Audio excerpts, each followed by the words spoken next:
Thierry Pech, bonsoir. Vous êtes Bonsoir. directeur général de Terra Nova. C'est un club de réflexion progressiste classé donc au centre-gauche. Et vous publiez Insoumission, portrait de la France qui vient aux éditions du Seuil. Alors dans ce livre, vous évoquez la défiance croissante de la population à l'égard des politiques. Comment est-ce que vous jugez toute cette séquence, François Fillon? Est-ce que ça participe à l'affaiblissement que vous décrivez de nos responsables politiques?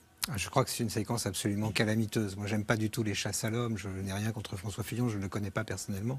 Mais tout ça vient installer, accréditer l'idée qu'au fond, il y a des gens qui ont des relations, qui s'arrangent entre eux, qui vivent dans le système, comme on dit, et puis tous les autres. Et c'est ça qu'on dit en ce moment dans les classes populaires, dans les milieux modestes, dans les classes moyennes. C'est cette espèce de sentiment qu'il y a une société au-dessus de la société et que ces mondes ne communiquent plus. Et d'ailleurs, ce qui est frappant, c'est que je n'ai pas suivi la conférence de presse de François Fillon. Alors, il a dit deux choses. Il a présenté ses excuses, mais il a dit « j'ai rien fait d'illégal ». Oui, alors voilà, sans doute, enfin on verra bien, la justice le dira, mais il n'y a pas que la légalité, il y a la moralité aussi. Et ce qui choque. C'est pour ça qu'il a présenté ses excuses d'ailleurs, au nom de ce qu'il a pu être perçu comme amoral. Absolument, mais je crois que c'est ça qui choque beaucoup dans la population, c'est le manque de moralité de ces pratiques, qui ne sont pas d'ailleurs les pratiques exclusivement de François Fillon. Il y a beaucoup d'autres députés, malheureusement, qui se livrent à ce type de pratiques qui sont légales, mais qui ne sont absolument pas morales. Alors justement, c'est en partie contre ces politiques que le peuple entre en insoumission. Pourquoi? Qu'est-ce qui a changé? Pourquoi aujourd'hui sommes-nous en insoumission? Alors il y a plusieurs insoumissions. Hein, oui, il y en a deux, mais qu'est-ce qui a changé? Ce qui a changé, c'est qu'au fond, on vivait dans un contrat social, un pacte implicite, à l'intérieur duquel il y avait des devoirs et des contreparties. Les contreparties, c'était je vous donne de la sécurité professionnelle, des droits, de l'éducation, du pouvoir d'achat, de la croissance. Et en échange, vous allez me donner la discipline au travail, une forme de docilité politique. Vous allez vous écarter des offres de rupture. Et puis, vous allez être un consommateur assidu et, si possible, gourmand. Il y a 20-30 ans, j'allais à l'école, j'étais assuré d'avoir un emploi en CDI. Et au fond, je n'avais aucun PEPA tout au long de ma vie. Et en échange, je votais bien, je votais pour les partis en place. C'est ça? L'idée, c'était que la société allait trouver son centre de gravité dans des classes moyennes qui répondent à peu près au portrait que vous venez de faire. Ceux qui, dans les classes populaires, n'étaient pas encore dans ces standards-là, se voyaient promettre qu'ils pourraient y accéder bientôt. Et donc, ils croyaient à cette promesse implicite, encore une fois. Et tout ça, c'est rompu. C'est rompu parce que, d'une part, les contreparties ne sont plus au rendez-vous. Le capitalisme ne donne plus aux gens des sécurités d'emploi. La croissance n'est plus aussi vigoureuse qu'elle l'était dans les années 60 ou 70. Et l'éducation, c'est bien, mais où est le rendement de l'éducation, se demandent les gens, quand ils voient leurs enfants entre 20 et 30 ans patiner comme ça à l'entrée du marché du travail. CDD en CDD. Voilà. Donc ça, vous remarquez bien qu'il n'y a plus de CDI, quoi, en fait. Il n'y a plus le salariat à vie. Vous dites qu'on est dans la société post-salariale. Alors c'est quoi cette société post-salariale? Alors d'abord, la société post-salariale, c'est une société où le salariat demeure dominant, si vous voulez. Mais où le standard... Pour les jeunes, pardon, c'est ce que disait Benoît Hamon, les moins de 30 ans. Ce salariat, ils le cherchent, mais ils ne le trouvent pas souvent. Bien sûr, bien sûr. Non, mais le salariat reste dominant, mais il s'est effrité de l'intérieur. Ouais. Il prend des formes de plus en plus précaires. Et même les CDI ne sont pas des sécurités pour la vie, si vous voulez. Ce n'est pas un emploi dans la fonction publique, un CDI. Donc, on vit avec ce sentiment d'une précarité accrue. Et l'État social ne s'est pas organisé autour de cette nouvelle réalité pour nous dire... OK, la vie va être plus précaire, plus accidentée, mais on va s'occuper de vous. Pas de vous comme salarié, on va s'occuper de vous en tant que tel, comme personne. On va attacher à votre personne des droits qui ne dépendront absolument pas de votre situation sur le marché du travail. Ça, c'est tout à fait nouveau. On commence à peine à le faire, si vous voulez. Donc, on doit changer de contrat social. L'ancien est rompu, il est cassé, et on commence à peine à voir l'embryon de ce que serait un nouveau contrat social. Alors vous dites qu'il existe deux types d'insoumis. Les insoumis qui disent, moi au fond j'ai tout perdu maintenant, je galère, j'ai pas de boulot, donc j'ai pas de toit, donc je peux pas me marier, etc. Et il y a d'autres types d'insoumis qui disent, moi je veux plus de liberté, je veux faire ce que je veux et j'en ai assez du carcan et de toutes ces règles sociales qui m'empêchent de réaliser mon épanouissement personnel.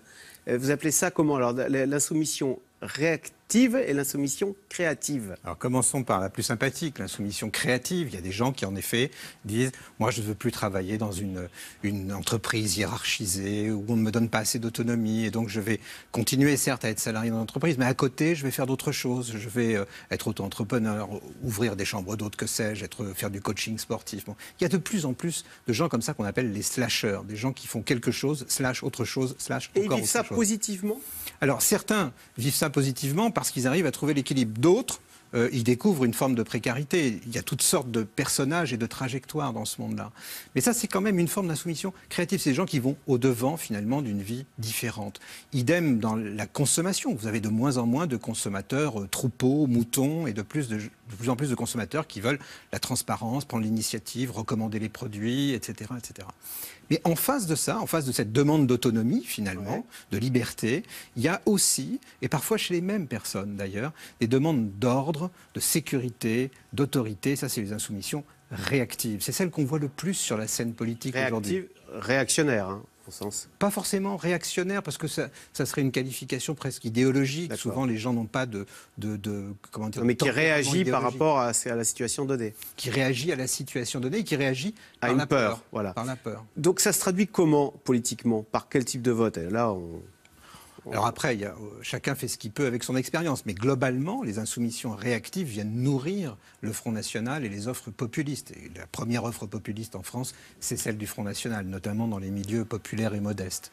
Les autres formes d'insoumission, elles ne sont pas fléchées de façon partisane, si vous voulez. C'est pas parce vous dites aussi que Jean-Luc Mélenchon, avec son offre, épouse un peu cette insoumission réactive. Vous dites par exemple, il est devenu anti-européen. Oui. Avec ce slogan, l'Europe, tu la changes ou tu la quittes, qui fait penser au slogan du Front National. La France, on l'aime ou on la quitte, hein, disait un autre Vous dites, politique. Et au fond, il y a les mêmes ressorts chez Jean-Luc Mélenchon que chez les Brexiteurs de Theresa May en Grande-Bretagne. Il a essayé de prendre la vague du Brexit, hein, puisque c'est juste après le Brexit qu'il a fait la déclaration que vous mentionniez.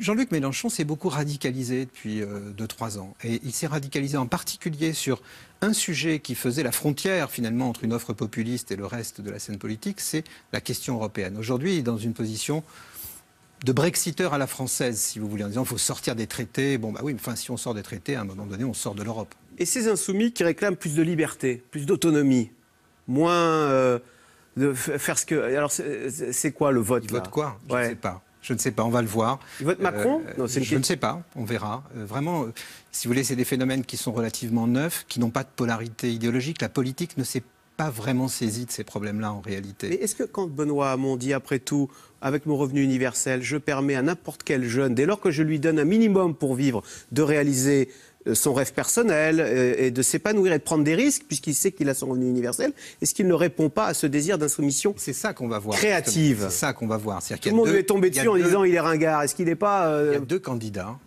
qui ont compris qu'il se passait quelque chose de ce point de vue-là dans la société. C'est Emmanuel Macron et Benoît Hamon.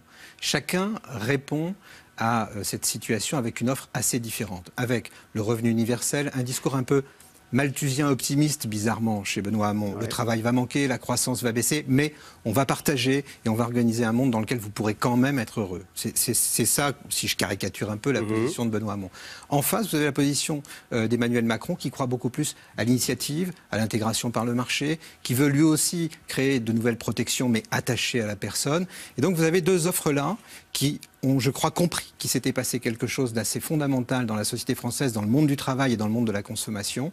On va voir laquelle de ces deux offres sera préférée. Et la droite ? Elle n'est plus dans le coup, elle est empêtrée dans ses problèmes de Fillon, elle n'a pas d'offre alternative ? Je dis ça sans esprit partisan, mais je pense que la droite est largement passée à côté de ces réalités.